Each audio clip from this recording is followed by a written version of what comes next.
All right, so continuing on with adding and subtracting radicals. Now, these are the ones where, as you see, if I attempt to add them together, I cannot, being that they are not alike. Radical 50 and radical 2. Again, the coefficients in front, 9 and 4, would be what we were going to add together. However, again, since these are not the same, I can't add them as they are. That does not mean the question you can't answer. It does not mean that this is also something that you'd say, oh, that's the answer.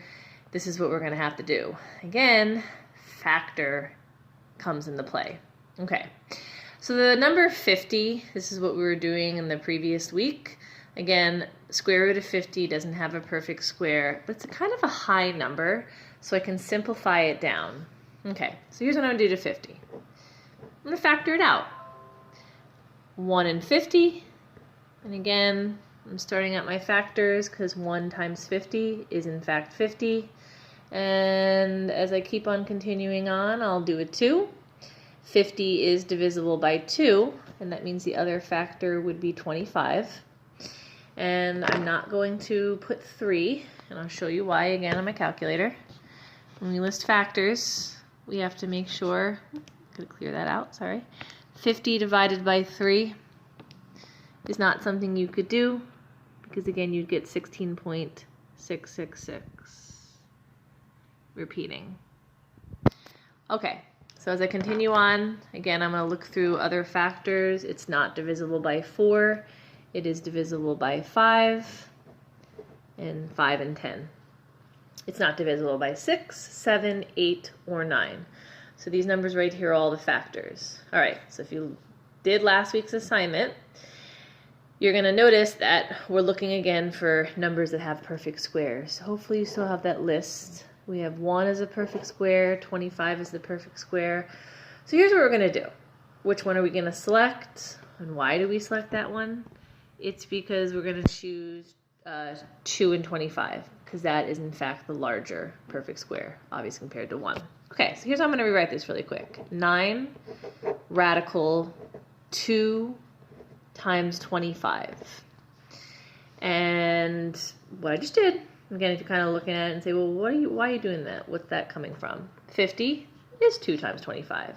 So I'm kind of breaking it apart, and you'll see why in a second. All right, now, the second term plus 4, this one's still going to be radical 2. How do you know that? Here's why. 2 is a very low number, and the only factors of it are 1 and 2.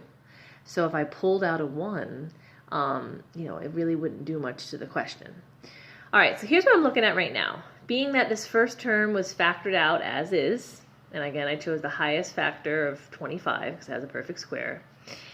And since it does have a perfect square, I'm going to pull that part out. There's no reason for it to be under the radical.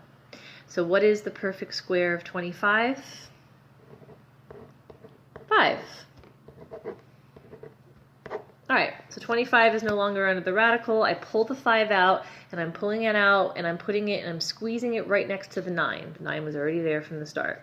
Now notice when I pull out the 5, I do put parentheses around it, because I am going to do something to those numbers. Okay, continuing on with the question. Bring down the second part. 9 and 5 are side by side. So again, we are going to multiply those two numbers by each other right now, and I'm going to get 45. If you want to check that on your calculator, you can. But I know I'm right. Okay, now here we are. Doing this imperative step, which you must do. Now we look at the problem in a whole new light, because now look, they do have alike radicals. It just that you had to simplify that first one. I mean, this one, look, now there's 2 and a 2. So what can I now do? I have permission to do this. Is I can, in fact, add them together. Again, what am I going to be only adding together here? Just the 45 and the 4. And what is 45 plus 4? Good old 49. And then radical 2. Because I want you to look at it as you're taking these two radical 2's, 45 of them, 4 of them, adding them up, getting 49. And the simplified answer would be 49 radical 2. Okay, on to the next. Again, with subtracting. I'm going to just separate this a little bit. There you go. All right. If I'm going to try to subtract these, I kind of come to a dead end because I can't right now, at least. 27 and 3 are not alike. And remember, you can't add or subtract to radicals that are not alike. So here's what I'm going to do again. I'm going to look at the number 27. It's a little high of a number. You know, it's not like a low number like 3 or 7. So I could probably factor it out. Okay, where do we always start with factors? Always start with 1, 1 and 27. 1 times 27 is in fact 27. It's not divisible by 2. It is divisible by 3, 3 and 9. And I kind of didn't really bring this up in the first one. I brought it up in class many times. As this number, you know, these numbers increase, these numbers are decreasing. So it's like you're doing both ends of your factors. You're doing two things at once, whether you know it or not. All right, it's not divisible by 4. It's not divisible by 5, 6, 7, 8. And again, we already have the 9 end of the rainbow. So these are my factors. Again, 1 has a perfect square, 9 has a perfect square. It is good to know those lists of perfect squares. Obviously, we're going to be using them a lot in this chapter. So out of that two combinations, 1 and 27, 3 and 9, again, I'm going to select this one because 9 has a larger perfect square. So 8, radical. Instead of writing 27, I'm going to opt to write it as 3 times 9. Same thing, right? What is 3 times 9? Again, the second term doesn't really matter which term it is. I'm going to leave it as is, -3 radical 3, for a couple of reasons. Even if I tried to factor out 3, it only has so many factors, 1 and 3, and that really wouldn't change the number much because it still would, in fact, be 3 on the inside. Okay, so when we did factor out here, 9 had the perfect square.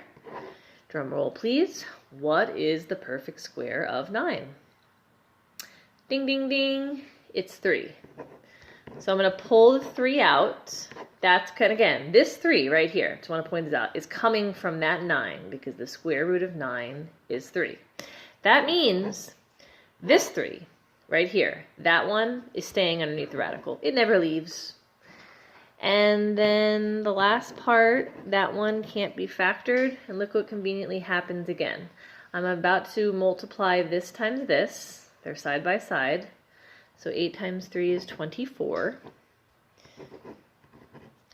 And here's the convenient part for you. What looked like at the beginning of the question, which they are not alike, in fact they were. We just had to simplify this one down. Look, now they have radical 3 and radical 3. So what are we allowed to do to those coefficients? We are allowed to subtract them. What's 24 minus 3, guys? 21, followed by radical 3. So a lot of times when you look at a question and they're not alike, again, you need to find some way to make them alike. Usually when you do factor them out, you'll notice that one of the factors here, it ended up being 3, which was exactly like this factor.